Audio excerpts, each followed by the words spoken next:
अवनी और नितेश की शादी बिना किसी संकोच के हो तो जाती है, मगर अवनी जिस मोड़ पर आकर खड़ी थी वो उसकी शादीशुदा जिंदगी को कभी भी बर्बाद कर सकती थी।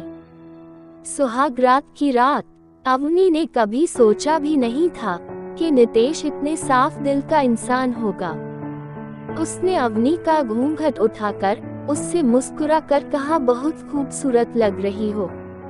उसने अवनी को कहा, हम सिर्फ पति पत्नी नहीं, बहुत अच्छे दोस्त भी बनकर रहना चाहते हैं। मैं चाहता हूँ तुम मुझसे एक दोस्त की तरह हर बात शेयर करो। नितेश का सुलझा मिजाज और अवनी के लिए उसकी आंखों में इज्जत देख अवनी रो पड़ती है। नितेश उसकी आंखों में आंसू देख उसके आंसू पोंछकर उसे गले से लगाकर पूछता है, घर वालों की याद आ रही है? अवनी सर हिलाकर हाँ बोलता है। नितेश उसके माथे पर चूम कर कहता है, माँ कह रही थी तुम्हारी तबीयत ठीक नहीं है, इसलिए तुम्हें आराम करना चाहिए, तुम सो जाओ। और इसी के साथ दोनों सो जाते हैं। अगले दिन सुबह नितेश ऑफिस जाता है और अवनी मंदिर जाने के बहाने हॉस्पिटल जाती है अबॉर्शन करवाने, लेकिन हॉस्पिटल पर उसे पता चलता है कि वो अबॉर्शन नहीं करा सकती।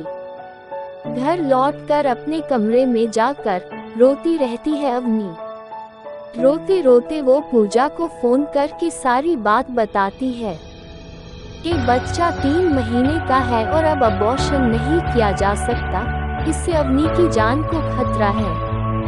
डॉक्टर ने साफ मना कर दिया है अबॉर्शन से। दोनों सहेली बहुत परेशान होती है इस मामले को लेकर।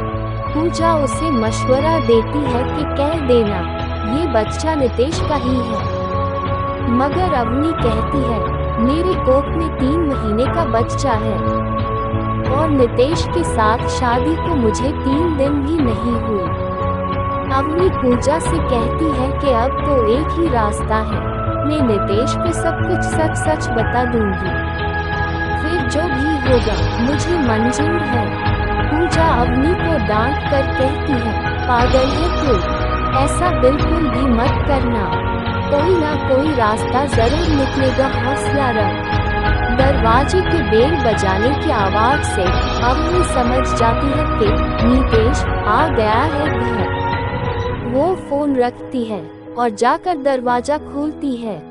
घर आकर अवनी का झुलसता चेहरा देखकर नितेश उससे पूछता है, क्या हुआ, तुम्हारी तबीयत तो ठीक है ना?